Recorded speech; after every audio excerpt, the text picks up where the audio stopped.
She survived him once. A brutal attack, a shattered face, months of recovery. But less than a year later, he was free again. And in 2018, he came back to finish what he started. Aisha Fraser was a 45-year-old teacher in Shaker Heights, Ohio. For over 16 years, she dedicated her life to her students, known for her kindness, her patience, and her ability to connect with children. At home, she was a devoted mother to 2 young daughters. But behind closed doors, her marriage to Lance Mason was falling apart. Mason wasn't just anyone, he was a powerful figure. A former judge. A former state lawmaker. But in 2014, everything changed. Aisha was sitting in the passenger seat of their car. Her daughters were in the back. Without warning, Mason started punching her. Over and over and over again. Aisha managed to escape, barefoot, bleeding, running for her life. But he chased her down and continued the attack in the street. He slammed her head against hard surfaces, leaving her with multiple facial fractures, including around her eye.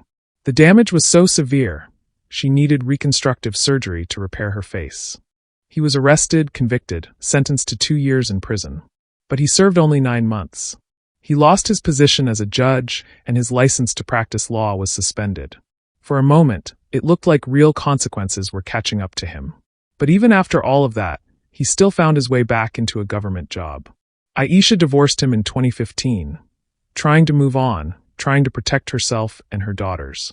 But they still shared custody, which meant she could never fully escape him. But according to her family, she was still afraid.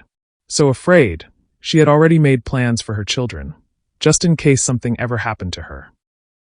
For years later, November 17, 2018, Aisha drove her daughters for a scheduled drop-off.